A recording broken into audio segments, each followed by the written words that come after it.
Greece, and we're going to talk about our company research and our understanding of social graph. First, let's take a look at Airbnb. Airbnb is an online marketplace that matches people with extra living space and with the travelers that are willing to pay for it, and it gets revenue by handling all the payments. Here are the direct competitors. I'm going to skip this. From the SWOT analysis, we found Airbnb is totally redefining the way people think about accommodations. But one of the weaknesses is the difficulty taking control of the transaction quality and the difficulty making the two sides of the users trust each other.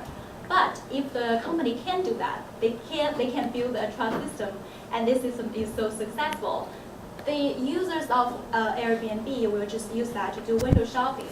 And they will carry out the transactions elsewhere or all by themselves to skip the fee. So it's like a paradox right here. So funny mind outcomes. So for the marketing channels, one interesting thing is at the early stage of the company, they photographed some some apartments in major cities for free. So this turned out to be a great chance to talk to your users face to face. And this strategy of the company proved to be not only a great user research opportunity, but also a great, a massive word of mouth.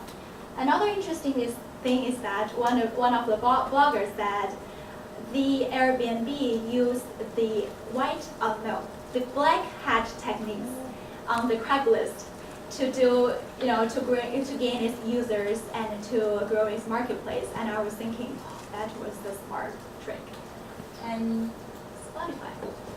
Thank you, Delia. So I'm going to talk about Spotify, a brand that was set up to provide online music streaming service, and I think it's quite successful. Once it was established in Europe in 2008, it gained total success in 7 countries, and after it got a small amount of investment, so it had the courage to enter the US market in 2011. And we can see from the business model, it generates the revenue mainly through 2 channels. One is by subscription and another is by advertising. And it has a remarkable account size with 2 million of paid customers and 10 million of free users. And according to my research, Spotify claimed a 15% ratio. It's the paid users to the free users. And I don't think it's a bad thing, because I noticed that Spotify is trying to sell its advertisements, both audio and graphic. And if we can generate profits through this subscription, we can sell the advertisements. And I noticed one thing is Spotify is trying to persuade its clients that it will provide them some reports and track records. But I don't know if it's for free or they will charge extra fees. And here are the competitors, and I think the most competitive one is Pandora, because you can see the price is 36 per year. But I think if you choose the premium service for Spotify, you have to pay $10 per month. So I don't think it's quite competitive.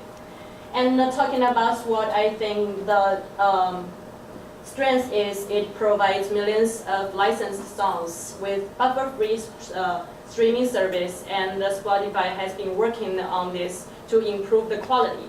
And the threat is, one thing I noticed is the legal issues with some independent artists, because they are suing Spotify because they didn't pay for that. And Spotify has noticed this, and they are trying to introduce some independent labels to get these artists registered for that. And I think Spotify can work as some medium to get some fee to generate profits.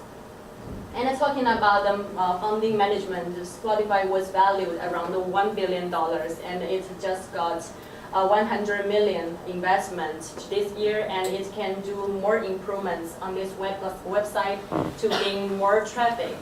And I think it should stick with the SNS integration because it just got benefits from it. And it just expand its partnership with Last.fm because it can like use this Scribble to transfer these records between these two websites. And these are some additional information. And Sabrina will talk more about Groupon. Thank you. So Groupon. So we all know Groupon is B2B to C business models. And so in order to answer all these questions, actually Groupon has 10,000 employees and with headquarters in Chicago. So competitors we have already talked about it, so I just skip it. So I want to talk about the strengths. So you can see from my exhibit that Groupon has a very strong management group.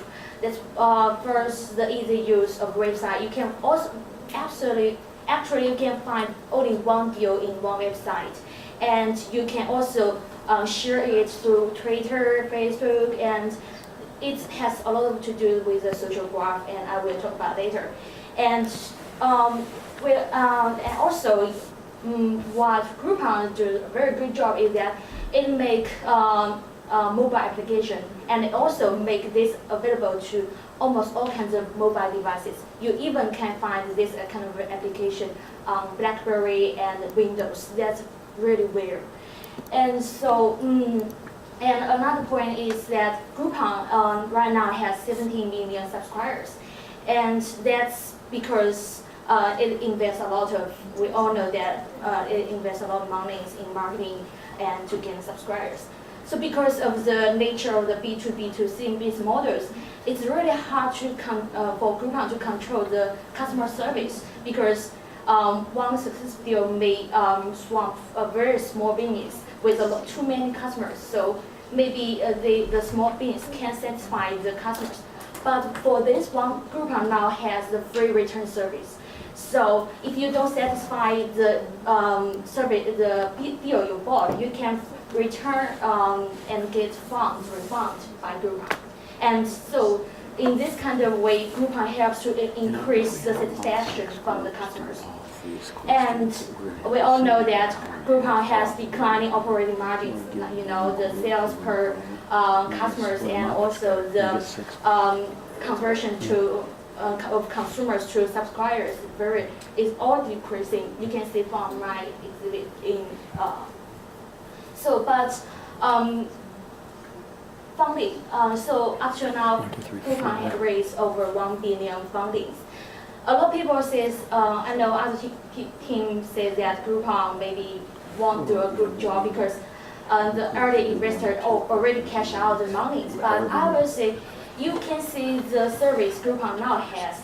They actually switch their strategies. Actually, Groupon value themselves not only in the platform to provide deals for the consumers and for provide a platform for much small merchandise to attract customers.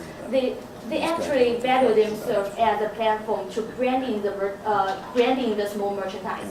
So with Groupon Store, the service they have released this year, you for small business can actually open the store with on Groupon, and you can reschedule deals and to release deals. So if you and also they try to increase the sales by the service of Now Deals. So with this kind also, I will explain. So with Now Deals, you may want, when you go shopping on the street, you may feel like you want somewhere to go for coffee, but you really don't want to spend that much money. So you can take out your applications. We will talk about Groupon made all the application available to almost all the mobile devices. So with this service, you can check in with your location and you will find deals nearby and you can buy it immediately and redeem immediately. So this definitely will increase the sales. And for Groupon stores, actually from the reviews of the merchant deal with Groupon, they don't not only value Groupon will bring the customer to them to have a try, they also value themselves says that Groupon actually helps them get a lot of unique visitors because people, if they find deals on Groupon, they will try to click the link and they will try to see what the store is about, and they actually helps them with the SEO, the search engine optimizations. And so Groupon actually, so we can, so though Groupon has a lot of criticism that they spend over 700 millions to gain the customers, to gain the subscribers, but you can see with the 70 million subscribers, it can track more merchandise and can provide a very good platform for the small businesses.